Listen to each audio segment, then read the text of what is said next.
Kemarin gue pengen bahas dulu, kita kan kemarin sempat ada Umbra juga bro di dalam. Itu kita ada ICO, coba di-share di komunitasnya. Nah, dimana kita 16 kali itu.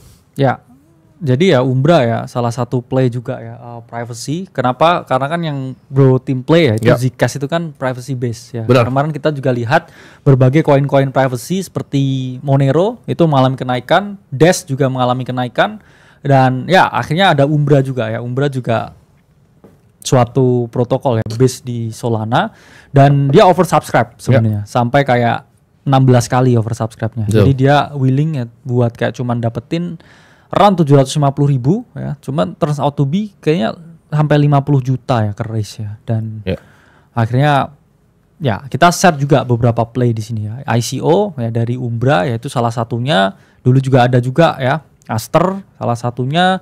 Kita juga call juga ICO WLFE, ICO Pump Fund, oke? Dan ada banyak sebenarnya teman-teman cara dapetin keuntungan di kripto, terutama yang mau utilize di decentralized exchange trading ya. Tapi balik lagi kita selalu kasih teman-teman ya apa yang harus dilakukan, guideline-nya seperti apa, karena memang kripto itu high risk high reward, terutama yang ada di dalam ekosistem DEX. Kalau di ekosistem DEX itu kita selalu punya risk monitor sendiri. Ya kapan kita harus take action, kapan kita harus wait. Tapi kalau memang di Web3 world itu semuanya sangat world-wise. Ya. World-wise dalam artian ya anything can happen. Yang bisa naik 16 kali, bisa turun juga ya. Karena yang di WLF itu juga naik puluhan kali. Ya. Kita selalu so far ya very good hit ya. Kita kan kasih ICO-nya Supra Oracle, ICO-nya ini barusan Umbra ya, Pump Fund. World Liberty Financial ya, Hyperliquid pun juga di sini kita call pas masih 3 ya. Dan banyak play yang lain juga. Ini kan kita ada yang bilang juga nih bro, jualan kelas mulu. Nah ini salah satu fenomena juga di Indonesia, di mana Ray Dalio itu punya newsletter. Jadi kita edukasi nih teman-teman. Ray Dalio tuh sebelum dia bangun hedge fundnya Bridgewater yang jadi hedge fund terbesar di dunia, Ray Dalio tuh punya daily observations namanya. Itu newsletter berbayar teman-teman. Sampai sekarang udah di discontinue. Sekarang cuma buat institusi. Tapi dulu dia bikin bro, daily observation. Coba ditunjukin. Bisa kita lihat. Nah ini. Jadi Dalio tuh jualan kelas gitu. Ya. Tapi kalau di Amerika itu sangat dihargai. Gitu. Orang mau subscribe, mau belajar. Apa sih yang ada di dalam kelas kita? Kita kasih call yang kalian bisa dapatin. Kalian bisa untung, ada yang puluhan ribu persen kemarin. Ya silakan, lu mau jadi penonton boleh, nggak boleh. Kan Dalio juga nggak maksa. Lu ayo bayar daily observation nggak? Itu kan otaknya dia. Dia juga jualan buku Dalio. Betul. Ya, Dalio. Betul. Jadi jualan kelas menurut gue sangat bangga dengan jualan kelas karena Ray Dalio juga jualan kelas. Tapi bedanya gue punya fund triliunan gitu. 10% gue punya fund bisa beli gedung gitu. Lu nggak bisa gitu. Lu kerja sampai mati pun kita sekali trade bro. Berapa miliar? Dapat apartemen, dapat mobil. Sekali kita trade buka posisi dapat apartemen.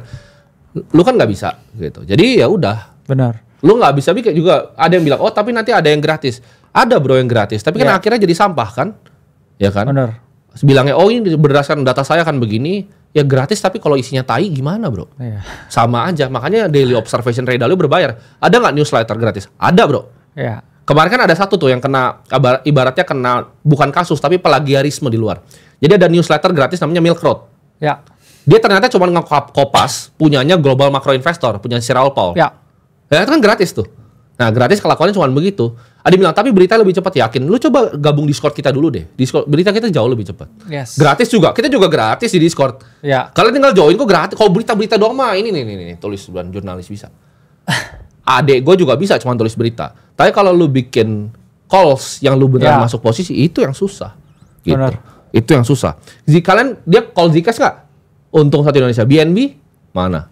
Nggak dengar gue. Nggak ada, nol. Cuman berita-berita doang anak SD juga bisa bikin. Gitu. Gue ngajarin adik dia ya ketik juga bisa bikin berita. Jadi percuma kalau misalnya gratis tapi isinya tai ya sama aja bohong gitu. Kenapa berbayar ya? Kita mau filter. Kita pengen kenalan sama orang-orangnya. Bener. Pengen ngomong, kita pengen ngobrol, kita pengen tukar pikiran karena beberapa dari member kita ada jadi orang yang luar biasa bro. Ada beberapa dari member kita yang gue bangga lah sekarang. Jadi orang-orang yang luar biasa. Nah kemarin juga kita sempat bikin play ya kan, kita nge-short ETH segala macam. Karena banyak teman-teman yang nggak paham bahwa menjadi seorang trader atau ya kita bilangnya pelaku financial market itu sebuah profesi. Ini tuh gue mungkin ada cerita sedikit bro. Dulu gue umur 19 tahun gue punya satu mentor. Dia dudukin gue di suatu bar. Dia cerita ke gue, kita ini kan dia orang venture capital, dia salah satu yang paling hebat lah. Kita ini adalah penyihir dia bilangnya. Dia bilangnya kayak Hogwarts. Wizard dia bilang. Kita tuh wizard. Lu lihat nih orang-orang sini nih yang nganter-nganterin, dia bilang orang-orang itu adalah muggles. Mereka kerja misalnya untuk 3 juta, sedangkan kita 3 juta bisa bikin kayak begini. Nah, itu ilmu yang orang nggak punya gitu. Jadi kalau kalian sebenarnya mau masuk ke perguruan, tapi belum mau belajar mungkin. Nggak ada yang nggak mau belajar juga bro, jangan salah. Yang ngomong kayak mau jualan kelas tadi kan nggak mau belajar gitu. Kalian bayangin nggak sih ada orang yang bisa bikin ya kayak tadi posisi Zcash gue bisa bikin puluhan miliar dalam satu trade dan masih ngelongin waktunya untuk nyalain kamera begini. Tapi di Indonesia sama gitu. Ya. Kalau di luar misalnya kayak kita ngomong Raul Paul kan dia akhirnya bikin begini yang Real Vision kan itu dibikin berbayar 100 juta per tahun. Gitu. Yes. Jadi lu mau denger dia ngomong apa lu bayar 100 juta per tahun. Nah nanti mungkin kedepannya kita begituin gitu. Karena kenapa? Kita rasa kalau cukup banyak orang yang nggak menghargai itu masih bilang oh ini cuma jualan kelas nggak apa-apa. Nanti kita jual beneran nih, show-nya kita jual beneran gitu. Kita OTT aja kali bro sekali ya bro. Bener. Bikin apa di video kali. Kita bikin pay per view bro. Iya. Gitu kan? Kita bikin pay per view nah. Jadi kalau nggak dihargai kita bikin pay per view nggak masalah.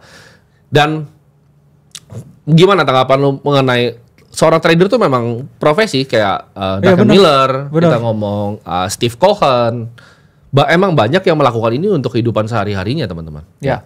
Jadi ya ini salah satu profesi juga yang kalian bisa geluti gitu. Yes. Ya sebenarnya ya kita lihat lah di Jane Street aja orang juga trading itu profesi.